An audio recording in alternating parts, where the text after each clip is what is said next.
నమస్కారం ETV news కు స్వాగతం ముఖ్యాంశాలు స్వర్ణాంధ్ర లక్ష్య సాధనకు 10 సూత్రాల ప్రణాళికతో ఏపీ వార్షిక పద్దు 3,22,359 కోట్లతో బడ్జెట్ సూపర్ 6 పథకాలకు పెద్దపీట 48,341 కోట్లతో వ్యవసాయ బడ్జెట్ అన్నదాత సుఖీభవ పథకానికి 9,400 కోట్లు ప్రకృతి సేద్యానికి ప్రాధాన్యమిచ్చిన సర్కార్ ఏపీ పునర్నిర్మాణానికి పునాది వేస్తుందన్న చంద్రబాబు సమగ్రాభివృద్ధికి అవసరమైన నిధులు కేటాయించామని ముఖ్యమంత్రి వెల్లడి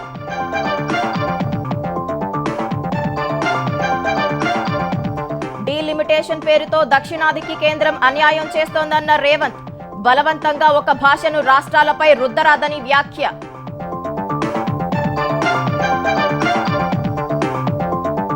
ఢిల్లీ పర్యటనపై బీఆర్ఎస్ విమర్శలు కొట్టిపారేసిన సీఎం నిధుల కోసమే వెళ్తున్నట్లు వెల్లడి కిషన్ రెడ్డి తెలంగాణకు సైంధవుడిగా మారారని విమర్శ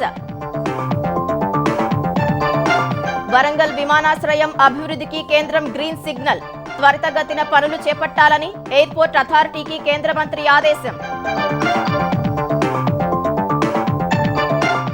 ఎస్ఎల్బీసీ సొరంగంలో గ్రౌండ్ పెనెట్రేటింగ్ రాడార్ టెక్నాలజీతో స్కానింగ్ 5 మెత్తని భాగాలు గుర్తింపు తవ్వకాలు జరిపేందుకు ఏర్పాట్లు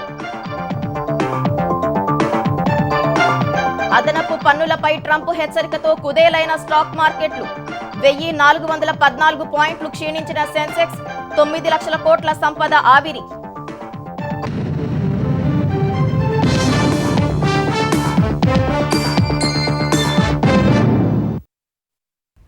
అభివృద్ధి సంక్షేమాలను సమతూకం చేస్తూ స్వర్ణాంధ్ర 2047 లక్ష్య సాధనకు 10 సూత్రాల ప్రణాళికతో వార్షిక పద్దును ఏపీ సర్కార్ ప్రవేశపెట్టింది 2025-26 ఆర్థిక సంవత్సరానికి 3,22,359 కోట్ల రూపాయల అంచనాలతో బడ్జెట్ను తెచ్చింది ఈ ఏడాది ప్రారంభించే తల్లికి వందనం అన్నదాత సుఖీభవ పథకాలకు కేటాయింపులు చేసిన సర్కార్ కొత్తగా ప్రతి కుటుంబానికి 25 లక్షల రూపాయల ఆరోగ్య బీమా పథకాన్ని ప్రకటించింది అణుదాడిలో విధ్వంసానికి గురైన హిరోషిమా నగర పునర్నిర్మాణ స్ఫూర్తితో వైసీపీ ధ్వంసం చేసిన బ్రాండ్ ఏపీని పునరుద్ధరిస్తున్నట్లు స్పష్టం చేసింది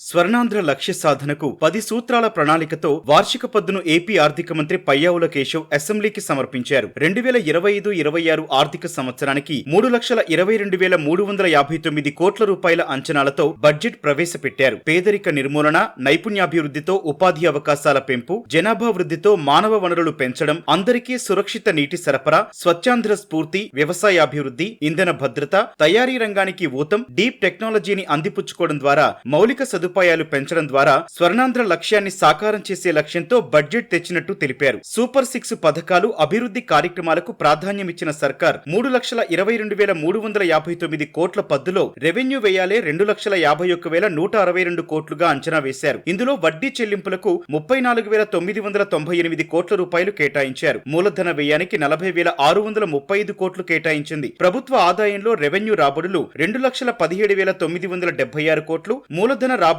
1,04,382 కోట్లు ఉంటుందని లెక్కలేశారు రెవెన్యూ రాబడులకు సంబంధించి కేంద్ర పన్నుల్లో రాష్ట్ర వాటా కింద 57,566 కోట్లు సొంత పన్నుల ద్వారా 1,09,007 కోట్లు పన్నేతర ఆదాయం 19,119 కోట్లు కేంద్రం నుంచి గ్రాంట్స్ రూపంలో 32,284 కోట్లు వస్తుందని అంచనా వేశారు మూలధన రాబడుల్లో 80,000 కోట్ల రూపాయలు మార్కెట్ రుణాలు కేంద్రం నుంచి 21,700 కోట్లు ఇతర రుణాల ద్వారా 3,226 కోట్లు సేకరించనున్నట్టు తెలిపారు రెవెన్యూ లోటు 33,185 కోట్లు అంచనా వేసిన మంత్రి ద్రవ్యలోటు 79,926 కోట్లు ఉంటుందని అంచనా వేశారు రాష్ట్ర స్థూల దేశీయ ఉత్పత్తిలో రెవెన్యూ లోటు 1.82% ద్రవ్యలోటు 4.38% ఉంటుందని అంచనా వేశారు వైసీపీ సర్కారు మిగిల్చిన ఆర్థిక విధ్వంసాన్ని అధిగమిస్తూనే సీఎం చంద్రబాబు సమర్థ నాయకత్వంతో ఆంధ్రప్రదేశ్ మళ్లీ పురోగమిస్తోందని పయ్యావుల కేశవ్ చెప్పారు అణుదాడిలో విధ్వంసమైన హిరోషిమా నగరం లేచి నిలబడగా లేనిది ఆర్థిక విధ్వంసం జరిగిన ఆంధ్రప్రదేశ్ ను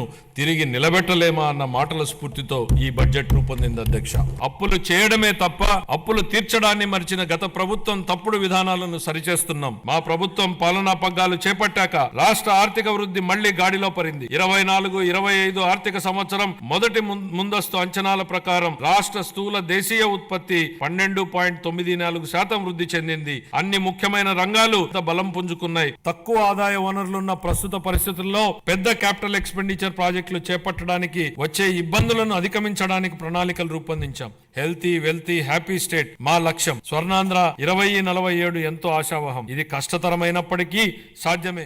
ఆంధ్రప్రదేశ్లో తలసరి ఆదాయం వచ్చే ఏడాది నుంచి రాష్ట్ర స్థూల ఉత్పత్తి 15% పెంచేలా చర్యలు తీసుకుంటున్నట్టు బడ్జెట్ ప్రసంగంలో ఆర్థిక మంత్రి తెలిపారు. P4 విధానం ద్వారా పేదరిక నిర్మూలన, సంపద సృష్టిపై దృష్టి సారిస్తున్నట్టు చెప్పారు. 2025-26 వార్షిక పద్దులో సంక్షేమానికి పెద్దపీట వేసిన ఏపీ సర్కార్ బీసీల సంక్షేమానికి 47,456 కోట్లు కేటాయించింది. ఎస్సీల సంక్షేమానికి 20,281 కోట్లు, ఎస్టీల సంక్షేమానికి 8,159 కోట్లు కేటాయించింది. మైనారిటీలకు 5,434 కోట్లు, మహిళా శిశు సంక్షేమం, దివ్యాంగులు, వృద్ధుల సంక్షేమానికి 4,332 కోట్లు ప్రతిపాదించింది. సూపర్ 6 పథకాలైన ఎన్టీఆర్ భరోసా పింఛన్లకు 27,518 కోట్లు, దీపం 2.0 పథకానికి 2,601 కోట్లు కేటాయించింది. ఈ ఏడాది నుంచి ప్రారంభించే తల్లికి వందనం కోసం 9,407 కోట్లు ప్రతిపాదించింది. పాఠశాల విద్యాశాఖకు 31,805 కోట్లు, ఉన్నత విద్యకు 2,506 కోట్లు కేటాయించింది. వైద్యారోగ్య కుటుంబ సంక్షేమానికి 19,264 కోట్లు కేటాయించింది.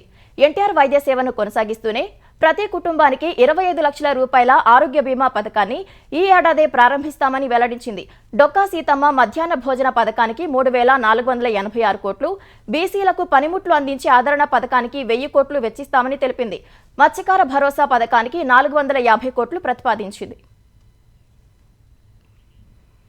ఇదే సమయంలో మౌలిక సదుపాయాల అభివృద్ధికి ప్రాధాన్యం ఇచ్చిన ఏపీ సర్కార్ ప్రభుత్వ, ప్రైవేటు భాగస్వామ్య ప్రాజెక్టుల్ని ప్రోత్సహించేందుకు 2,000 కోట్ల రూపాయల కార్పస్ ఫండ్తో కొత్త పథకాన్ని ప్రకటించింది. పంచాయతీరాజ్ శాఖకు 18,847 కోట్లు ప్రతిపాదించిన సర్కార్ జలవనరుల శాఖకు 18,019 కోట్లు, పురపాలక పట్టణాభివృద్ధి శాఖకు 13,862 కోట్లు కేటాయించింది. ఇంధన శాఖకు 13,600 కోట్లు, పరిశ్రమలు, వాణిజ్య శాఖకు 3,156 కోట్లు, రహదారులు, భవనాల శాఖకు 8,785 కోట్లు, హోంశాఖకు 8,570 కోట్లు, గృహ నిర్మాణ శాఖకు 6,318 కోట్లు ప్రతిపాదించింది. జల్ జీవన్ మిషన్ కు 2,800 కోట్లు, పౌర సరఫరాల శాఖకు 3,806 కోట్లు కేటాయించింది. విశాఖ, చెన్నై, బెంగళూరు, హైదరాబాద్, బెంగళూరు పారిశ్రామిక కారిడార్లకు 837 కోట్లు కేటాయించింది. ఎంఎస్ఎంఈ, ఫుడ్ ప్రాసెసింగ్ పరిశ్రమల రంగాల్లో ప్రోత్సాహకాలకు 1,400 కోట్లు కేటాయించింది. అన్ని ప్రభుత్వ పాఠశాలలకు ఉచిత విద్యుత్ ప్రకటించిన సర్కార్ స్థానిక సంస్థలపై భారం తప్పిస్తున్నట్లు తెలిపింది. కేంద్రీకృత బిల్లుల చెల్లింపుల విధానం నుంచి పురపాలికలకు విముక్తి కల్పించిన ప్రభుత్వం 2025 ఏప్రిల్ నెల నుంచి తమ బిల్లులను తామే చెల్లించుకునే స్వేచ్ఛను మున్సిపాలిటీలకు ఇచ్చింది. తొలిసారి తెలుగు భాషాభివృద్ధికి బడ్జెట్లో 10 కోట్లు కేటాయించింది. దేశ రాష్ట్రాభివృద్ధిలో కీలకమైన వ్యవసాయ రంగానికి అత్యంత ప్రాధాన్యం ఇచ్చిన ఏపీ సర్కార్ 48,341 కోట్లతో ప్రత్యేక వ్యవసాయ బడ్జెట్ ప్రవేశపెట్టింది. స్వర్ణాంధ్ర 2047 లక్ష్య సాధనలో భాగంగా వ్యవసాయ రంగంలో 15% వార్షిక వృద్ధి సాధించేందుకు కృషి చేస్తున్నట్లు మంత్రి అచ్చెన్నాయుడు స్పష్టం చేశారు. గత 5 ఏళ్లు నిర్జీవంగా మారిన వ్యవసాయ రంగానికి జీవం పోసేలా 48,341 కోట్లతో ఏపీ వ్యవసాయ శాఖ మంత్రి అచ్చెన్నాయుడు వార్షిక పద్దును ప్రవేశపెట్టారు. రైతులకు భారం లేకుండా విత్తన పంపిణీ, వడ్డీ లేని రుణాలు, ప్రకృతి సాగు, వ్యవసాయ పరికరాలపై రాయితీలకు భారీగా కేటాయింపులు జరిపారు. విత్తన రాయితీ పంపిణీకి 240 కోట్లు కేటాయించగా, ఎరువుల బఫర్ స్టాక్ నిర్వహణకు 40 కోట్లు, ప్రకృతి వ్యవసాయానికి 61.78 కోట్లు, వ్యవసాయ యాంత్రీకరణకు 219.65 కోట్లు, రైతులకు వడ్డీ లేని రుణాల కింద 250 కోట్లు ప్రతిపాదించారు. అన్నదాత సుఖీభవ, పీఎం కిసాన్ పథకం అమలుకు 9,400 కోట్లు కేటాయించారు. ఎన్ని ఆర్థిక ఇబ్బందులున్నా అన్నదాత సుఖీభవ కింద ప్రతి రైతుకు ఏటా 20,000 అందిస్తామని తెలిపారు. రైతులకు 9 గంటల ఉచిత విద్యుత్ పథకానికి 12,773 కోట్లు ప్రతిపాదించారు. ఉచిత పంటల బీమా కోసం 1,023 కోట్లు, వ్యవసాయ శాఖకు 12,401 కోట్లు, ఉద్యాన శాఖకు 930.88 కోట్లు, పట్టు పరిశ్రమకు 96.22 కోట్లు కేటాయిస్తున్నట్లు తెలిపారు. సహకార శాఖకు 239.85 కోట్లు, పశుసంవర్ధక శాఖకు 1,112 కోట్లు, మత్స్యరంగానికి 540 కోట్లు కేటాయించారు. చేపల వేట నిషేధ సమయంలో మత్స్యకారులకు 20,000 రూపాయల చొప్పున ఇస్తామని తెలిపారు. ఉపాధి హామీకి 6,026 కోట్లు ప్రతిపాదించిన మంత్రి వ్యవసాయ అనుబంధ రంగాలకు 13,487 కోట్లు కేటాయించారు. సాగులో నూతన విధానాలు ప్రవేశపెడుతూ రైతుల శ్రేయస్సు కోసం కృషి చేస్తున్న వ్యవసాయ వర్సిటీలకు పద్దులో చోటు కల్పించారు. ఈ మేరకు ఎన్జీ రంగ వర్సిటీకి 507 కోట్లు, వైఎస్ఆర్ వర్సిటీకి 98 కోట్లు, ఎస్వి వెటర్నరీ వర్సిటీకి 154 కోట్లు, ఏపీ ఫిషరీస్ వర్సిటీకి 38 కోట్లు కేటాయించారు. ఎన్టీఆర్ జలసిరికి 50 కోట్లు ప్రతిపాదించారు. ఏపీ పునర్నిర్మాణానికి పునాదిలా స్వర్ణాంధ్ర 2047 లక్ష్య సాధనకు రోడ్ మ్యాప్ గా ఈ బడ్జెట్ నిలుస్తుందని దృఢంగా విశ్వసిస్తున్నట్లు సీఎం చంద్రబాబు అన్నారు. సంక్షేమం, అభివృద్ధి, సుపరిపాలన లక్ష్యంగా తమ ప్రభుత్వం నిత్యం పనిచేస్తోందన్న ఆయన మే నుంచి మొదలయ్యే సూపర్ 6 పథకాలకు భారీ కేటాయింపులు చేసినట్లు చెప్పారు. ఆర్థిక సవాళ్లు ఉన్నాయి. 8 నెలల కాలంలోనే పింఛన్ల పెంపు, అన్నా క్యాంటీన్ల ఏర్పాటు, దీపం వంటి పథకాలతో సంక్షేమ కార్యక్రమాలు చేపట్టామన్నారు. వైసీపీ విధ్వంస పాలనలో నిర్వీర్యమైన వ్యవస్థలను నిలబెట్టేందుకు ప్రతి క్షణం పనిచేస్తున్నామని, గతంలో నిలిపివేసిన 93 కేంద్ర ప్రాయోజిత పథకాల్లో 74 పథకాలను ఇప్పటికే ప్రారంభించామని చెప్పారు. బడ్జెట్ అంటే కేవలం ఆయా శాఖలకు చేసే కేటాయింపులుగానే చూడకుండా రాష్ట్ర సర్వతోముఖాభివృద్ధికి అవసరమయ్యే విధంగా కేటాయింపులు జరిపామన్నారు. రాష్ట్ర గతిని, స్థితిని మార్చే సానుకూల, ప్రగతిశీల బడ్జెట్ను ప్రజల ముందు ఉంచామన్నారు. అభివృద్ధి ఉంటేనే ఆదాయం వస్తుందని, ఆదాయం ఉంటేనే సంపూర్ణ సంక్షేమం అందించగలుగుతామని చంద్రబాబు తెలిపారు. అందుకే అభివృద్ధి పనులకు ఎక్కడా తగ్గకుండా కేటాయింపులు జరిపామన్నారు. వరంగల్ జిల్లాలోని మామునూరు విమానాశ్రయం అభివృద్ధికి కేంద్రం పచ్చజెండా ఊపింది. తెలంగాణ ప్రభుత్వం విజ్ఞప్తి మేరకు శంషాబాద్ విమానాశ్రయం నుంచి 150 కిలోమీటర్ల పరిధిలో ఉన్న మామునూరు ఎయిర్పోర్ట్ ఆపరేషన్స్ కు పౌర విమానయాన శాఖ మంత్రి రామ్మోహన్ నాయుడు ఉత్తర్వులు జారీ చేశారు. 150 కిలోమీటర్ల పరిధిలో మరో విమానాశ్రయం ఉండకూడదన్న జీఎంఆర్ సంస్థ ఒప్పందం నేపథ్యంలో కేంద్ర మంత్రి రామ్మోహన్ నాయుడు జీఎంఆర్తో ప్రత్యేకంగా చర్చించారు. కేంద్ర మంత్రి చొరవతో తెలంగాణ ప్రభుత్వ ప్రతిపాదనకు జీఎంఆర్ అంగీకరించింది. ఈ క్రమంలో మామునూరు విమానాశ్రయం పనులు చేపట్టేందుకు పౌర విమానయాన శాఖ ఉత్తర్వులు జారీ చేసింది. త్వరితగతిన నిర్మాణ పనులు చేపట్టాలని ఎయిర్పోర్ట్ అథారిటీని రామ్మోహన్ నాయుడు ఆదేశించారు.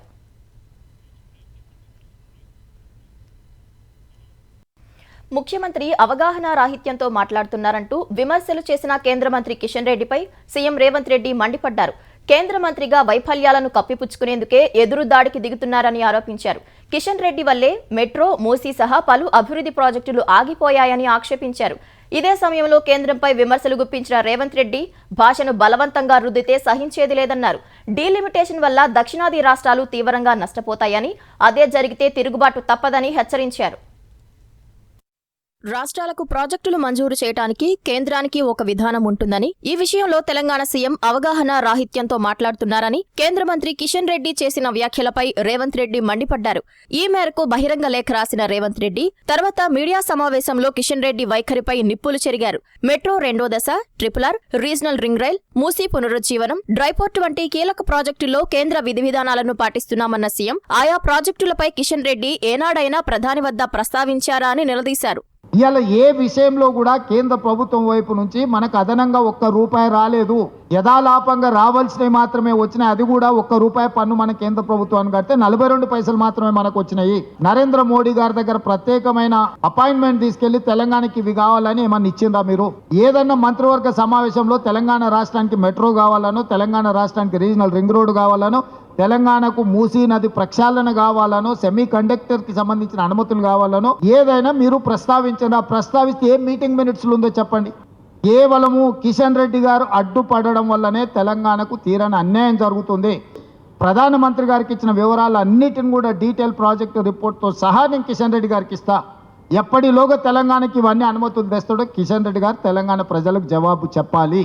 ఇదే సమయంలో డీలిమిటేషన్ విషయంలో కేంద్ర హోంమంత్రి అమిత్ షా చేసిన వ్యాఖ్యలపై మండిపడిన రేవంత్ స్వార్థ రాజకీయ ప్రయోజనాల కోసం దక్షిణాదికి అన్యాయం చేస్తే తిరుగుబాటు తప్పదన్నారు. డీలిమిటేషన్ గురించి సీట్లు ఏం తగ్గవు అంటుండు అంటే ఏం పెంచననే కదా. లాజిక్ అర్థమవుతుందా మీకు?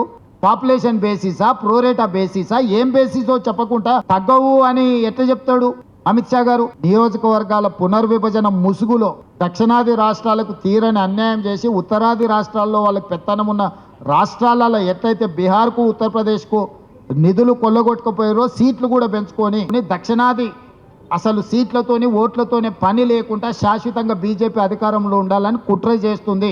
ఎందుకంటే బీజేపీకి దక్షిణాది రాష్ట్రాలలో స్థానం లేదు కాబట్టి వాళ్ళకి స్థానం లేని రాష్ట్రాలకు కేంద్రంలో వాటా ఉండొద్దు అనే ఒక కుట్రతోని వాళ్ళు ముందుకు వస్తున్నారు. ఆ కుట్రను ఖచ్చితంగా తిప్పికొడతాం. మాతృభాష పరిరక్షణకు కట్టుబడి పనిచేస్తున్నామన్న రేవంత్ ప్రభుత్వం అన్ని జీవోలను తెలుగులోనే ఇస్తోందని గుర్తు చేశారు. ఒక భాషను బలవంతంగా రుద్దాలని చూస్తే ఊరుకునే పరిస్థితి లేదన్నారు. ఇప్పుడు భాష అనేది ఇష్టంతో నేర్చుకునేది. భాష అనేది తీసుకొచ్చి రుద్దితే ఎవరు ఊరుకోరు. ఎవరి భాష వాళ్ళకు మాతృభాష ముద్దు. తెలుగు భాషను ఖచ్చితంగా నిర్బంధంగా అన్ని పాఠశాలలలో అమలు చేయాల్సిందని రాష్ట్ర ప్రభుత్వం నిర్ణయం తీసుకుంది. మేము యూపీఎస్సీ పరీక్షలను కూడా తెలుగులో నిర్వహించాలని డిమాండ్ చేసినాము. కాంగ్రెస్ పార్టీ ప్రాంతీయ భాషలకు అత్యంత ప్రాధాన్యత ఇస్తుంది. పదే పదే ఢిల్లీ పర్యటనకు వెళ్లటంపై ప్రతిపక్ష బీఆర్ఎస్ చేసిన విమర్శలను కొట్టిపారేసిన రేవంత్ రెడ్డి తెలంగాణకు నిధుల కోసమే వెళ్తున్నట్లు స్పష్టం చేశారు. తానేమీ ఢిల్లీలో లిక్కర్ స్కామ్లు చేయడానికి వెళ్లడం లేదని వ్యంగ్యాస్త్రాలు సంధించారు. ఎస్ఎల్బీసీ సొరంగంలో జరుగుతున్న సహాయక చర్యల్లో భాగంగా గ్రౌండ్ పెనెట్రేటింగ్ రాడార్ టెక్నాలజీ ద్వారా జరిపిన స్కానింగ్లో 5 చోట్ల మెత్తని భాగాలు ఉన్నట్లు గుర్తించారు. టీబీఎం ముందు భాగం దెబ్బతిన్న భాగంలో ఈ భాగాలు ఉన్నట్లు సహాయక బృందాలు నిర్ధారించాయి. టన్నెల్లో చిక్కుకున్న వారు అక్కడే ఉన్నట్లుగా సిబ్బంది భావిస్తున్నారు. అక్కడ తవ్వకాలు జరిపేందుకు ఏర్పాట్లు చేస్తున్నారు. అయితే మెత్తని భాగాలు మానవ దేహాలు కావచ్చు కాకపోవచ్చని అధికారులు తెలిపారు. టన్నెల్లో మృతదేహాలు లభించాయనే ప్రచారం అవాస్తవమని నాగర్ కర్నూలు జిల్లా కలెక్టర్ సంతోష్ చెప్పారు. గల్లంతైన వారి కోసం గాలింపు చర్యలు జరుగుతున్నాయని, ఏదైనా సమాచారం ఉంటే అధికారికంగా వెల్లడిస్తామని తెలిపారు.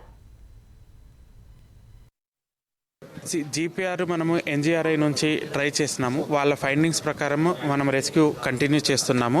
ఎన్జీఆర్ఐ కొంత మనకి చెప్పింది కానీ అది మనం కరెక్ట్గా చెప్పలేము 100%. It can be metal, it can be అది. సో వాళ్ళ ఫైండింగ్స్ ప్రకారం మనం కొంచెం ముందుకెళ్తున్నాము. అంటే ఇది మనము కొంత డిఫరెంట్ పాయింట్స్గా చెప్పారు, అది లోపల ఉంది. సో ఆ పాయింట్స్ కూడా మీకు క్లియర్గా మనం చెప్పగలుగుతాం. ఇంకా ఫర్దర్ అనాలిసిస్ జరుగుతుంది. నో ఇది కాదు, ఇది టోటల్గా మనకి కంటిన్యూస్గా డీసిల్టింగ్, కంటిన్యూస్గా మెషిన్ కట్టింగ్ ఇవన్నీ నడుస్తున్నాయి. ఎస్ఎల్బీసీ సొరంగం సహాయక చర్యల్లో కాంగ్రెస్ ప్రభుత్వం విఫలమైందన్న మాజీ మంత్రి బీఆర్ఎస్ ఎమ్మెల్యే హరీష్ రావు విమర్శలను మంత్రి జూపల్లి కృష్ణారావు తీవ్రంగా ఖండించారు. ప్రకృతి విపత్తును హరీష్ రావు రాజకీయాలకు వాడుకుంటున్నారని ఆయన మండిపడ్డారు. బీఆర్ఎస్ 10 ఏళ్ల పాలనలో 200 కిలోమీటర్ల టన్నెళ్ల నిర్మాణం పూర్తి చేసిన వాళ్లు ఎస్ఎల్బీసీని ఎందుకు పూర్తి చేయలేదని ప్రశ్నించారు. టన్నెల్ పూర్తి చేస్తే కాంగ్రెస్ కు పేరొస్తుందని పూర్తి చేయలేదా అంటూ నిలదీశారు. ఎస్ఎల్బీసీ టన్నెల్పై మాట్లాడే అర్హత బీఆర్ఎస్ నేతలకు లేదంటూ ఘాటుగా వ్యాఖ్యానించారు. 200 కిలోమీటర్ల టన్నెల్ మీరు తవ్వగలిగినప్పుడు 10 సంవత్సరాల కాలంలో మిగిలిపోయినటువంటి 19 కిలోమీటర్లు సుమారుగా మొత్తం 44 కిలోమీటర్లలో 24 కిలోమీటర్ల దాకా గతంలో కాంగ్రెస్ ప్రభుత్వం తవ్వింది. మిగిలింది 19 కిలోమీటర్లు, సుమారుగా 10 కిలోమీటర్లు అనుకుంటా 11 టీఆర్ ప్రభుత్వం తవ్వింది. మిగిలింది 9 కిలోమీటర్లే కదా. ఎందుకు మీరు పూర్తి చెయ్యలేదు అని నేను స్పష్టంగా కుండబద్దలు కొట్టినట్టుగా ప్రశ్నించిన. దానికి సొల్లు పురాణం చెప్పిండ్రు గాని నేను అడిగిన ప్రశ్నలో నిజమాబద్ధమా చెప్పాలి కదా. ప్రపంచ స్థాయికి అనుగుణంగా భావితరాలకు అత్యుత్తమ విద్యను అందించాల్సిన బాధ్యత కేంద్ర రాష్ట్ర ప్రభుత్వాల ఉమ్మడి బాధ్యతని రక్షణ మంత్రి రాజ్నాథ్ సింగ్ స్పష్టం చేశారు. జాతీయ సైన్స్ డే సందర్భంగా హైదరాబాద్ గచ్చిబౌలిలో ఏర్పాటు చేసిన రక్షణ రంగ ఉత్పత్తుల ప్రదర్శనను సీఎం రేవంత్ రెడ్డితో కలిసి రాజ్నాథ్ సింగ్ ప్రారంభించారు.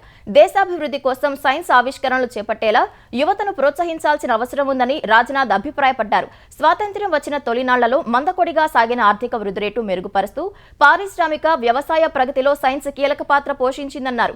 యువత ఐటీ ఉద్యోగాల కోసం విదేశాలకు తరలి వెళ్తున్నారని, సంప్రదాయ ఇంజనీరింగ్ విద్యపై అవగాహన పెంచాలని సీఎం రేవంత్ రెడ్డి అన్నారు.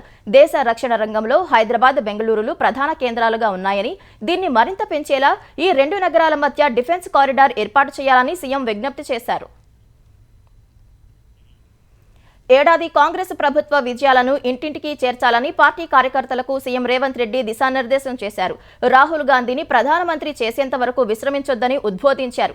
గాంధీ భవన్లో జరిగిన పార్టీ విస్తృత స్థాయి సమావేశంలో సీఎం రేవంత్ రెడ్డి, టీపీసీసీ అధ్యక్షుడు మహేష్ కుమార్ గౌడ్, తెలంగాణకు నూతనంగా నియమితులైన కాంగ్రెస్ పార్టీ వ్యవహారాల ఇన్ఛార్జ్ మీనాక్షి నటరాజన్ పాల్గొన్నారు. పార్టీ ప్రభుత్వం సమన్వయంతో పనిచేయాలని సమావేశంలో రేవంత్ రెడ్డి సూచించారు. పనిచేసే వారికే పదవులు కట్టబెడతామని తెగేసి చెప్పారు. మండలం, అసెంబ్లీ వారీగా ఫీడ్బ్యాక్ తీసుకుని పదవులు ఇస్తామని స్పష్టం చేశారు. ఎవరూ నిరుత్సాహానికి గురి కావాల్సిన అవసరం లేదని రేవంత్ రెడ్డి నాయకులకు దిశానిర్దేశం చేశారు. రాహుల్ గాంధీ గారిని దేశానికి ప్రధానమంత్రిని చేయాల్సిన బాధ్యత తెలంగాణ కాంగ్రెస్ పార్టీ కార్యకర్తల నాయకుల మీద లేదా? ఇవాళ కేవలం మనకు చిన్న పదవో పెద్ద పదవో రాలేదని మన నిర్లక్ష్యం ఉంటే ఈ దేశం నరేంద్ర మోడీ గారి చేతిలో బందీ అయి ఈ రోజు కులాల మధ్యన, మతాల మధ్యన, ప్రాంతాల మధ్యన చిచ్చు పెట్టి అధికారాన్ని శాశ్వతంగా ఉండాలి అని అనుకుంటున్న బీజేపీని అధికారంలో నుంచి దించాలి అంటే అది తెలంగాణ రాష్ట్రం నుంచే ప్రారంభం అవ్వాలి. ఆ కసి, ఆ పట్టుదల రాహుల్ గాంధీని ప్రధానమంత్రిని చేసే వరకు మనం అందరం కష్టపడాలి. పల్నాడు జిల్లా నరసరావుపేటలో బోర్డు తిప్పేసిన సాయి సాధన చిట్స్ వ్యవహారంపై సిట్ విచారణ ప్రారంభమైంది. బాధితులను గుంటూరులోని సిఐడి కార్యాలయానికి పిలిపించిన సిట్ అధికారులు చెల్లింపులకు సంబంధించి రసీదులు, ఇతర ఆధారాలు ఇవ్వాలని కోరారు. ఇప్పటికే ఈ కేసుకు సంబంధించి నరసరావుపేట, ఫిరంగిపురం పోలీస్ స్టేషన్లో ఆధారాలు ఇచ్చినట్లు బాధితులు తెలిపారు. సిట్ విచారణ నరసరావుపేటలో జరగాలని కోరారు. చిట్స్ రియల్ ఎస్టేట్ వ్యాపారం చేసిన సాయి సాధన యాజమాన్యం 170 కోట్ల రూపాయలకు పైగా సేకరించి బోర్డు తిప్పేశారు.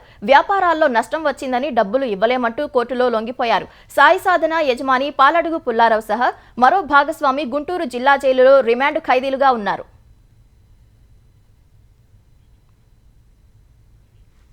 2024-25 ఆర్థిక సంవత్సరానికి ఉద్యోగుల భవిష్య నిధి ఈపీఎఫ్ఐ 8.25% వడ్డీ రేటును కొనసాగించాలని సెంట్రల్ బోర్డ్ ఆఫ్ ట్రస్టీస్ నిర్ణయించింది. 2023-24 సంవత్సరంలో ఇచ్చినట్లే 2024-25లో కూడా ఇవాళ సమావేశమైన ట్రస్టీస్ బోర్డు తీర్మానించింది. ఈ నిర్ణయాన్ని ఈపీఎఫ్ఓ కేంద్ర ప్రభుత్వానికి పంపనుంది. ఈ ప్రతిపాదనకు కేంద్ర ఆర్థిక శాఖ ఆమోదం తెలిపిన తర్వాత 7 కోట్ల మంది ఈపీఎఫ్ఓ చందాదారులకు వారి పీఎఫ్ నిల్వలపై 8.25% వడ్డీని వారి ఖాతాలకు జమ చేయనున్నారు. 2022-23 ఆర్థిక సంవత్సరం 8.15% ఉన్న ఈపీఎఫ్ వడ్డీ రేటును 2023-24 ఆర్థిక సంవత్సరంలో 8.25%కి పెంచారు.